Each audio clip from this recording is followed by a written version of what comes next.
Et justement, ce soir, on va parler d'un attaquant polonais. Alors, il est international, ce n'est pas Lewandowski, ni Milik, ni Piatek, mais c'est le 4e dans la hiérarchie de la sélection polonaise. Non, vous l'aviez un peu vendu tout à l'heure, mais en effet, c'est Adam Buksa, le buteur de 26 ans qui a débarqué à Lens donc cet été en provenance du New England en MLS, donc en Major League Soccer. Je vais attaquer tout de suite. Hier, j'ai posé une petite colle à Saber. Aujourd'hui, ça va être pour Samuel. Samuel, New England, c'est la franchise de quelle ville aux États-Unis? Une chance sur pas mal de possibilités. Déjà, tu sais que c'est pas l'Ouest. Quelqu'un pour l'aider ou... C'est Boston. Boston. Ah ouais, Boston. Ouais, Steve Austin. C'est Boston. Donc il jouait à Boston, en effet, Moi, je depuis passe mes vacances janvier. en Bretagne, pardon. On n'a pas tous la chance d'avoir les moyens de passer nos vacances aux États-Unis. Je vois pas de quoi tu pas été à Boston. Ah, ça fait longtemps qu'il est à l'équipe, Vincent. Normal. J'ai pas été à Boston non plus, je vous rassure. Mais en tout cas, lui, il y était depuis janvier 2020. Il a été la saison passée 5e meilleur buteur de MLS avec quand même 17 réalisations. Et cette saison, alors attention précision, en MLS, la saison, elle est calquée sur l'année civile et pas comme chez nous. Donc elle avait commencé fin février, début mars et il avait marqué 7 buts en 10 journées à peu près avant de quitter les États-Unis pour Lens. Alors pourquoi Lens a recruté un attaquant polonais de 26 ans qui évolue en MLS? C'est surprenant, franchement. C'est surprenant, mais avant de parler profil de jeu, je pense qu'il faut féliciter la cellule de recrutement et la direction sportive. À sa tête. Florian Ghisolfi, tout à fait. Parce que Lens l'avait déjà fait avec Frankowski, mais ils vont prendre des joueurs de MLS, mais surtout, ils prennent pas n'importe qui. C'est une filière de recrutement qui n'était pas tellement utilisée par le passé, mais ils prennent des Polonais. Et à Lens, culturellement, on sait, il y a eu une grande immigration polonaise, pas mal de supporters sont encore d'origine polonaise. Donc je pense que c'est pas mal, je ne sais pas ce que vous en pensez, mais dans un premier temps, de prendre des joueurs auxquels le public peut s'identifier. Et en plus, c'est des bons joueurs. Ensuite, second point, on va parler, encore une fois, on en a parlé hier, mais de la taille du joueur. On a un joueur qui mesure 1m93 et qui va être le 2e plus grand attaquant de Ligue 1, tant qu'il est encore là, derrière Ludovic Ajorc, 1m97. Et donc, pour des attaquants, je vous propose un peu qu'on regarde parce qu'ils ont des profils similaires et des statistiques qui le sont également.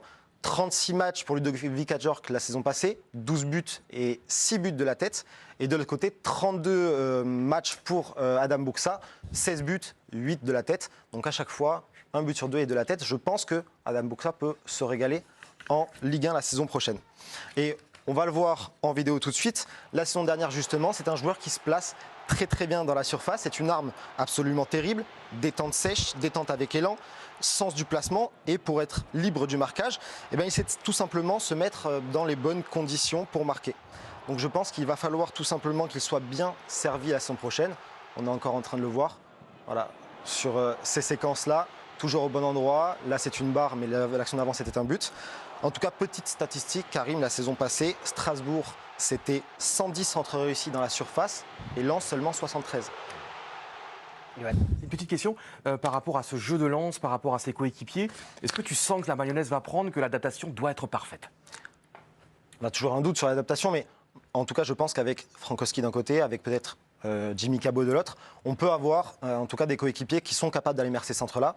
Et on a aussi des joueurs, on va en parler un peu plus tard, mais on a des joueurs qui sont capables d'aller prendre la percussion.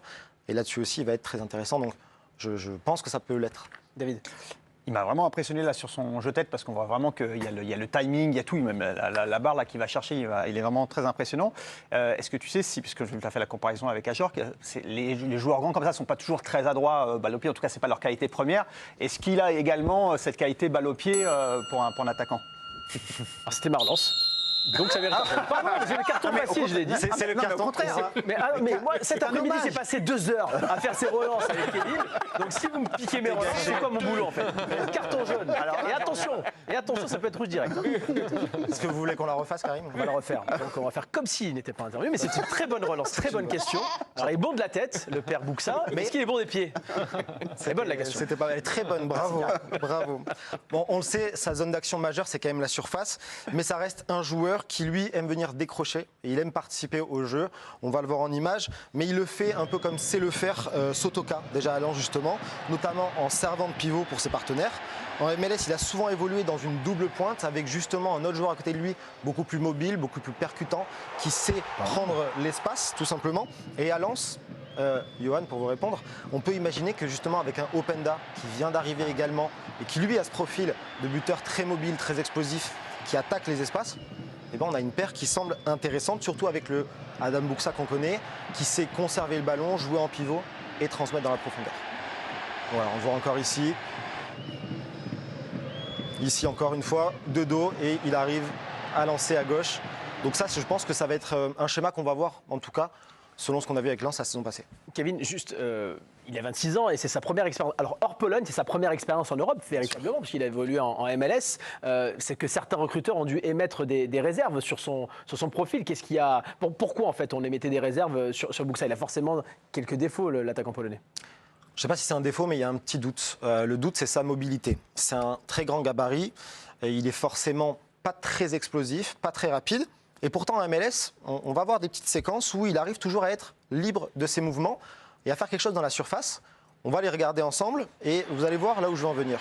Ici, voilà, il n'est pas attaqué autour de 3 défenseurs. Il arrive à s'en sortir. Geste technique très intéressant. Et c'est un but. Sur la séquence suivante, il va glisser. Il va avoir le temps de se relever et de passer le ballon encore une fois. Alors vous allez me dire, à chaque fois, il fait des beaux gestes. Il fait des beaux gestes. Mais j'ai envie de vous dire, c'est quand même la MLS. C'est quand même la MLS. Les défenses ne sont pas les mêmes. Là encore, on va avoir un exemple parfait. Ils sont 6 à le quadriller. Personne ne l'attaque. Il y aura un peu moins d'espace en Ligue 1, peut-être, a priori. Il y aura un peu moins d'espace en Ligue 1. Et visiblement, son pied droit n'est pas venu. Non, c'est un très bon pied gauche. Pied droit un peu moins. Mais il va y avoir un peu moins d'espace en Ligue 1. Et donc, on peut se dire que ça peut être un peu dangereux. Et d'ailleurs, on va regarder maintenant juste 2 petites séquences d'un match de Ligue des Nations contre le Pays de Galles. Et là, tout de suite, vous allez voir que quand il y a une défense qui vient le serrer un peu plus près, eh ben, il va être en difficulté et il va perdre le ballon. On va le voir ici. Et on va le voir sur la seconde séquence où ils viennent le chercher encore plus bas. On voit un défenseur, le deuxième, ça le colle sur la ligne. Il tente de revenir, mais c'est encore perdu. Donc on peut se dire qu'en Ligue 1, ça va se rapprocher de ce niveau-là. Et c'est la petite interrogation qu'on peut avoir. Bon, on est d'accord, il n'est pas prêt pour l'instant. Non, alors pour l'instant, il a subi une petite fracture à un os. Ça, hein. Il reviendra, je pense, fin août, d'après ce qu'on a vu, ou début septembre. On espère que c'est du pied, sur son pied droit, parce que si c'est sur le pied gauche, il est mal. Pardon, excuse-moi. Kevin, c'est une question un peu plus générale. Là, on sait que Lens, forcément, a vu plein de matchs de ce joueur sur des vidéos. Mais là, la semaine dernière, je suis allé voir le club de Metz, notamment, où il y a de plus en plus comment dire, la data, les chiffres. Vraiment, on décortique tout. Toi qui es de la nouvelle génération, un petit peu, c'est vrai que ça prend une proportion de plus en plus incroyable. C'est plus seulement l'image. C'est plus seulement, tu vois, on envoie, un recruteur, on voit 5-6 matchs. Non, la statistique est très importante. Tu me confirmes ça, que ça prend une proportion, les logiciels, Comme Toulouse d'ailleurs, parce que Toulouse travaille énormément avec la data. C'est ce que j'allais dire et je pense que Samuel aussi a travaillé dessus, il le sait bien. Toulouse, c'est à fond avec la data, ils l'ont fait en Ligue 2, ça a très bien marché. Ils sont toujours en train de le faire en Ligue 1, en allant recruter par exemple le second ou le meilleur buteur de la 2e division néerlandaise. Donc c'est des paris, mais des paris qui sont faits avec la data, donc bien sûr que c'est très important. Je pense c'est toujours pas plus important que le visuel, mais en tout cas ça prend une part très importante. Parce et puis en plus, à Toulouse, l'algorithme est personnalisé en fonction de ce qu'il cherche. C'est-à-dire que c'est pas, il compile pas. De toute façon, la data, c'est de l'information. C'est un truc complexe. Et il faut avoir quelqu'un surtout pour la compiler. Il faut avoir un data scientist qui va. Et les clubs ont des logiciels, mais parce que Pierre Rossi l'a montré vraiment à Metz, mais c'est absolument incroyable. Tout peut se faire et c'est vrai qu'ils ont des moyens aujourd'hui. Et il me dit, par exemple, on peut plus seulement quelqu'un qui nous dit, on a quelqu'un, par exemple, je sais pas, en Amérique du Sud, qui nous dit, lui, il est très bon. Mais en fait, d'abord, on va regarder les statistiques, parce que si on voit qu'il a perdu la moitié de ses duels de la tête. Et quand tu penses qu'à Lyon, ils ont pris Juninho sur un quart d'heure de cassette VHS. Mais à Toulouse, on t'explique quand même que c'est une bonne base d'information, mais qu'il y a toujours la seconde lame pour voir le joueur, pour savoir dans quel état d'esprit il est aussi, s'il a une bonne mentalité. C'est toujours au final l'œil humain qui va aller vérifier. Absolument. Si on se base que sur la data, je pense qu'on va avoir des surprises. C'est clair. Et vous êtes notre scout de l'EDS. On va terminer comme chaque soir avec le profil et le joueur que vous nous détaillez. Adam Buksa, on valide ou pas pour Lens? Comme hier, pour l'instant on est sur une bonne série, on valide. On valide parce que c'est un profil qui colle, je pense, à ce que recherche Lens. On le sait, on va avoir besoin d'un point de fixation, on va avoir des joueurs de couloir. Moi je pense que ça paraît intéressant, le montant du transfert n'est pas très élevé. On valide. Merci beaucoup Kevin Nieto. Merci à vous, bonne soirée. Notre scout, on vous retrouve demain. Bonne soirée. On parlera notamment de l'OGC Nice et des recrues niçoises.